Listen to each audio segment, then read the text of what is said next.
Hello, welcome to both this video and the season of fall. We're fresh into it, the first few weeks, so I figured what better time than now to do the cozy autumnal book tag. But first, since fall always reminds me of back to school, thought it would be a fun addition to show off some of the back to school fits that I've created for myself, and I've partnered up with glassesusa.com to do so. Glassesusa.com offers personalized prescription glasses and sunglasses at up to 70% off retail prices. You can find all of your eyewear needs online in the comfort of your own home at an affordable price. They offer over 9,000 different styles of both eye and sunglasses, which includes in-house brands such as Muse, but also designer brands like Ray-Ban or Gucci if you're feeling fancy. Almost all pairs can be ordered with a prescription lens and or blue light block coating. Not certain how the frames will fit your face? That's no problem with their virtual try-on tool, which gives you a chance to try on glasses that catch your eye without having to leave your living room. I used this tool to find 4 pairs that fit my face the best, and it really changed and helped my choices. Once you find a pair that's perfect for you, add any type of prescription, single, bifocal, and progressive lenses onto almost any pair offered, and this includes sunglasses as well. I often read on side, so that is perfect. A complete pair of either eye or sunglasses start at $30. Glasses USA offers a risk-free shopping experience, meaning you get free shipping and a full refund on returns within 14 days of delivery with a 100% money-back guarantee, as well as a 365-day product warranty. Perhaps you're not a glasses wearer, but you still have compromised vision abilities. That's not a problem. GlassesUSA.com is the perfect place to not only save, but stock up on all your contact lens needs. You can get 25% off contact lenses in brands such as AccuView, Biofinity, Dailies, and more. Let's dive into the 4 fall fits and the pairs of glasses I chose to pair with them. Starting with the ones I'm wearing right now. These are called Autumnal Atrium frames in the color Tortoise Gold. So not only do these make me feel like a professor, and my IQ score just went up 5 points just putting them on, but the studious feeling I think goes really well with dressing up any spirit wear that you may have from your college or university. The next pair I chose are from the same brand. They're called Biagio, and I think this pair goes well with a shirt that matches the rose gold framing on the top. Next, I chose from the collaboration of Muse and Hilary Duff, and y'all know how I feel about Hilary Duff. This pair is called Ava, and I feel like the cool clear frames go so well with this oversized blue flannel. And the final pair I chose is from the same collaboration with Hilary Duff, but they're called Colette. The warm tortoise tones make me feel so comfy, and I wanted an outfit to complement those feelings, so here I picked one of my favorite crew necks featuring golden retrievers and a simple pair of overalls. So if by any chance you want to match me, the 4 links to these glasses are linked in the description box below, as well as a link that will get you 65% off your first pair of glasses from glassesusa.com. So thanks so much to them for sponsoring this video. I appreciate it very much. Without further ado, let's continue into the cozy autumnal book tag. Starting with question number 1. What book always reminds you of autumn? While these books are good for any day, my favorite time to delve into graphic novels is during the fall. There's just something really fun about fast-paced cartoons that really speak to the inner child in me that is always begging around this time of year for these fun and fall-time traditions. Johnny the Homicidal Maniac was an online webcomic that my childhood best friend Michelle and I would read together back when we were in middle school. So I was so excited to find this at a local Belgian comic shop. My absolute favorite series to watch on repeat all throughout fall is Over the Garden Wall, and this extends naturally to Cartoon Network's physical comics that follow the lives of Greg and Wirt. And last but not least, one of my favorite graphic novels of all time is Nimona by Noelle Stevenson. The characters are so strong and their dialogue is hilarious. It feeds that Renaissance fair aesthetic and medieval story spaces that I crave during the fall, and the color palette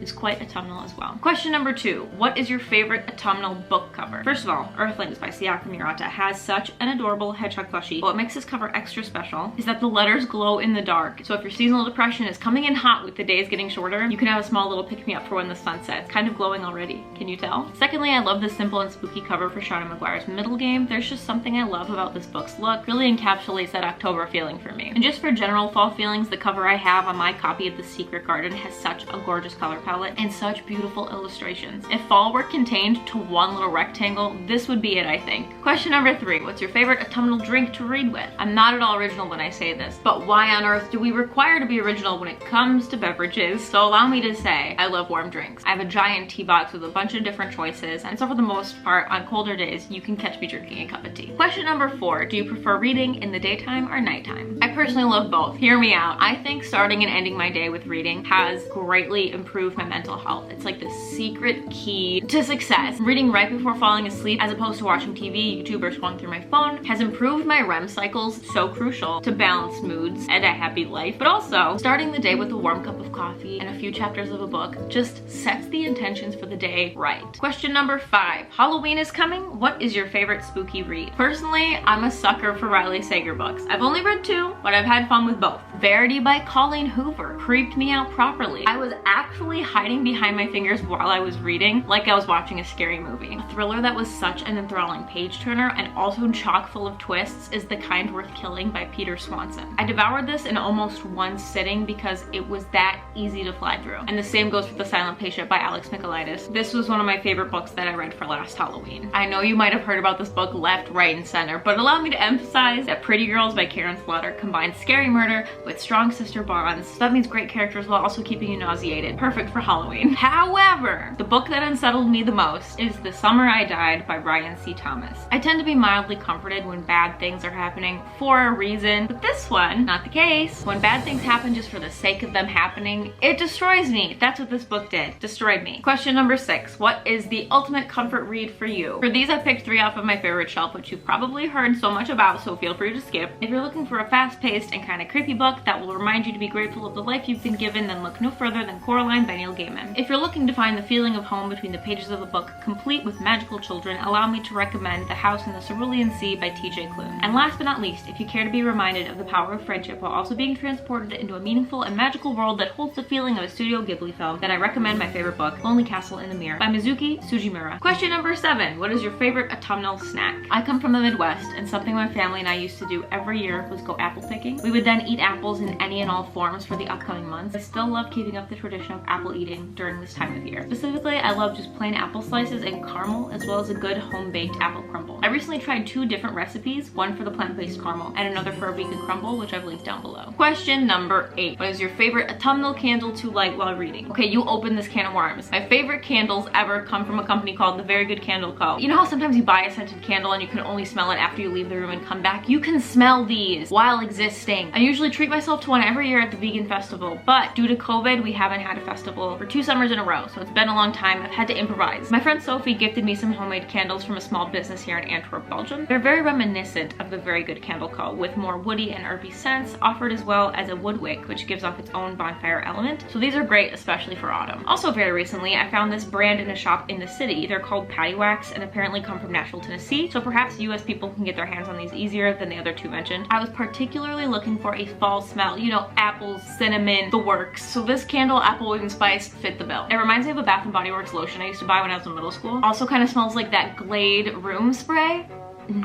It's fall in wax form. I'm really excited to try their other scents in months to come because I'm not usually a sweet candle person, but in the fall you have to make an exception. Number 9, when you're not reading, what's your favorite autumnal activity? I love going for walks in the forest. My husband and I typically go for long walks on Sundays, and something you can do the best in the fall time is find mushrooms. It's such a mindful activity to focus on an area that you usually just walk past and find beauty in small fungal things. And last but not least, number 10, what is on your autumnal reading list? Okay, so the following TBR is really only for October because all throughout November I'm hosting a readathon with my friend Kirsty. All the information is on our Instagram, so go on over there if you want to play along. In a couple weeks there will be a whole TBR mention for that for November, but specifically for the spooky month, this is what I hope to read. First and foremost, the Halloween Pocket Pages book club book was picked by you all and is Misery by Stephen King. When a writer crashes his car on the way to a secluded cabin to finish his final novel, he finds himself lucky enough to be rescued by his #1 fan. Unluckily, however, she isn't a fan of how he intends to finish his book. Top tier for personal reading is Under the Whispering Door by T.J. Klune. I pre-ordered this one so I could get it the day it came out. This book is from the author that wrote one of my other favorite books that we briefly covered earlier, The House in the Cerulean Sea. But this one is a contemporary paranormal fantasy about a ghost he refuses to cross over